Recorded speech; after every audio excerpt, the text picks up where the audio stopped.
can eventually discover our fulfillment. And vocation is not easy, and therefore, as what I shared, these are just the 5 things that probably if you feel like your singlehood now is boring, nothing, God is not giving me yet what I want, try these few things, and you never know what impact it could bring to your life many years later after you finally found your vocation. So with that, you remember again the 5. So the first one is to build strong friendship with the Lord, and while waiting, strive to be Mr. or Mrs. Right, build our virtues and values, learn to love and forgive those who hurt you, practice to be faithful in the mission, and finally cultivate deep friendships. And hopefully at the end we can all strive to that holiness that God is calling us to be.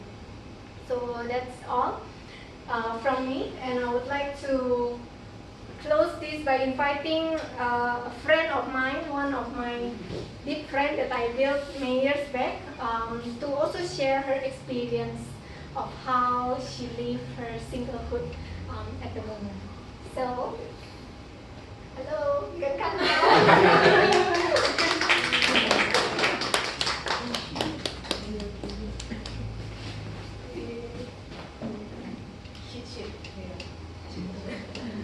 Hi guys. Hello. Yeah. Hi. For those who don't know me, my name is Steffi. So I used to be in Ineos, and then my work moved to the east. I need to move, and then Ineos was in Bukit Batok, so it was too far, so I moved. I decided to move community, and I've been with KKIHS. If you know, it's like Ineos but Indonesian version. So and I've been with them ever since.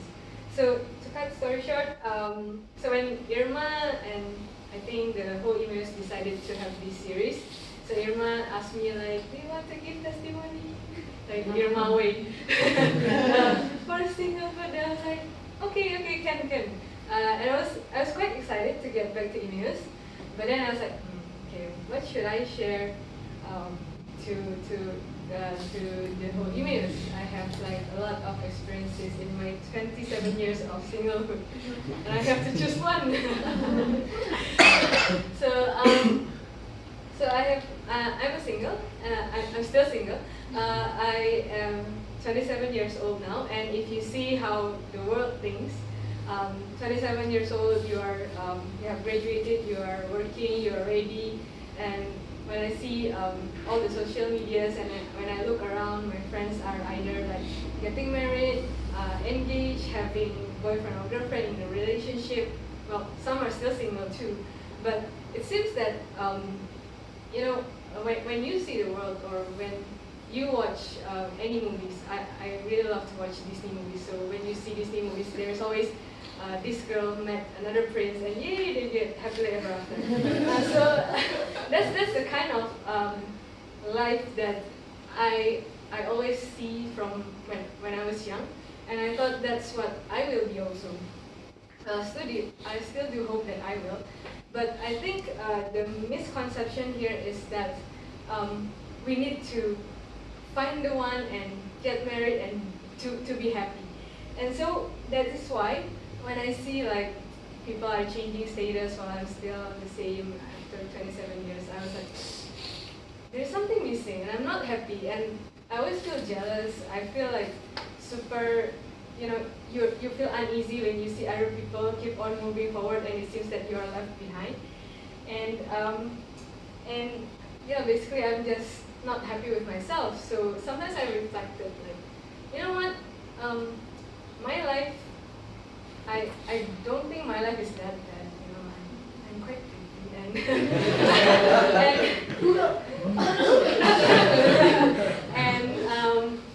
and I'm also serving the Lord. It's not like I'm just chilling out doing nothing. I go out there, serve in the cell group, hoping to find the one there, who knows. And but the point is that I'm not doing nothing. I'm going there and I serve the Lord even. So why God don't you give me the one already? Or give me a hint or something. It just frustrates me. And um, and after I went to LIC and meet all these great people, like usually some of them will be like, oh, I think God calls me for religious life. And I was like, what if I do what I want? But. So I think I have this phobia that I'm so afraid that I'm going to grow alone, old and sad. and it also scares me to think about religious life is going to be old, alone and scared and sad.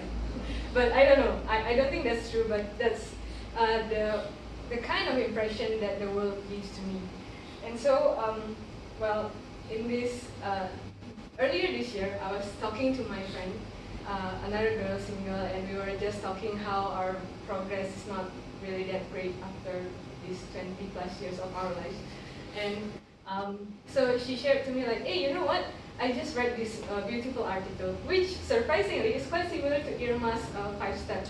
So basically, the article was by a Catholic blogger, and somebody asked her like, hey, what is your 5 things that you will advise people who are still single to do in their singlehood before they get married? And so I was reading it, and as Irma has mentioned, there's this book of Lady in Waiting, so I've read it, I've read tons of articles that's similar, and I was like, yeah, I think I'm doing all these, yeah, I know. And then there's one statement that strikes me the most, which is, there's one statement that says, let me introduce you to the one person in the world that you wouldn't ever date, which is yourself. And then I was like, really? Then I was thinking, if I were a guy and I met Steffi, will I date her? Then it didn't take me 2 seconds, and I was like, yeah, maybe not. I was like, wait, then I have a big problem here. I don't even want to date myself. So, and then I was reflecting a little bit on why did I say no so fast to myself. And one of the things that strikes me the most is that I feel that I am not as loving as some of my girlfriends, friends who are girls. that's the thing. Yeah, and I'm not as loving as my mom or any other people that I see as a good wife or a good mom, or well, technically a good, a nice and loving woman. And then I was thinking that if I were a guy and I was finding this perfect woman who will live with me for the rest of my life, I want her to be loving. I want her to be able to love people regardless who they are. And to be honest, I don't think I'm there yet. I am still in, well, I'm trying to, but I feel that I'm still loving people based on certain, like, oh, he's nice to me, okay, I'll be nice to him. He doesn't seem to be nice and he's a little bit cold, so maybe I'll try to be nice, but well, it's a little bit conditional here and there. So I still have this kind of filter in my mind, and I feel that I'm not as loving as what I thought a good woman should be. So, which means I'm not Mrs. Right yet, while I'm still finding my Mr. Right. So from that moment on, I realized that I have this very big problem in my life, and I thought that all this time I have been trying to address it ever since I read all these articles and books, but I still haven't. So that is why this time I tried to do something differently. So I asked God, what does He wants me to do? Like, how can I actually be a loving woman or loving woman? And so when I was in adoration, there's this one thing that comes to my mind is that, well, you need to love me in terms of God. You need to love me first before you actually be able to love others. So I was like, yeah, that's kind of right. Okay, fine. I'll try to love you first. Then, but how do I love you first? I thought I've been doing that. So I was like, okay, fine. So tell me, how should I love you? And then I've been praying about it, like, okay, I know I need to love you, but how do I love you more than, well, I thought I already did. And then one day I was reading this book that has completely no relation with loving and everything. And there's this one Bible verse. Crap, I forgot to search for it, and I can't remember where is it from. But it says something like, "How can you love your God, who you can't really see, if you can't even love the people around you that you can see?"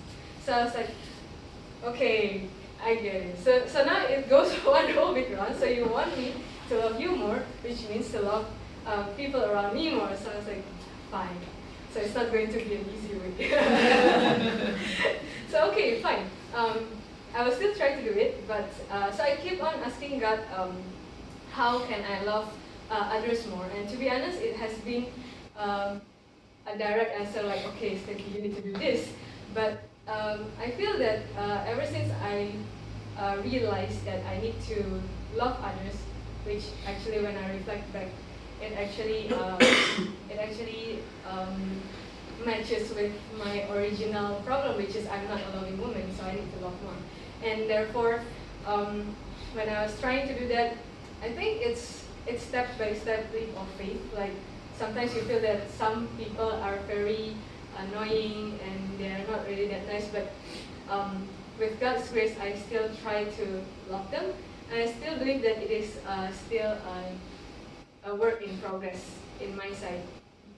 I don't know when it's going to be end, but I believe that knowing this and asking God this question has actually not only deepened my relationship between myself and God, but also helped me to be a better woman. And so, in conclusion, I feel that as opposed to those times when I was, to be honest, even when I know all this, I still feel jealous sometimes when I see other people having a better stage of life than what I thought is not that great, which is single. But I also believe that even though there is this moment, I know that I'm walking it with God, and I believe that my singleness has a purpose, which is to anchor my relationship first to God before I actually anchor it to somebody else in this world. So, yeah, that's all from me, and I hope it helps you guys also to live a purposeful single life. Thank you, Steffi. So after this, I'd like to just invite all of us to go into a short silent time. So Ronald will help me to distribute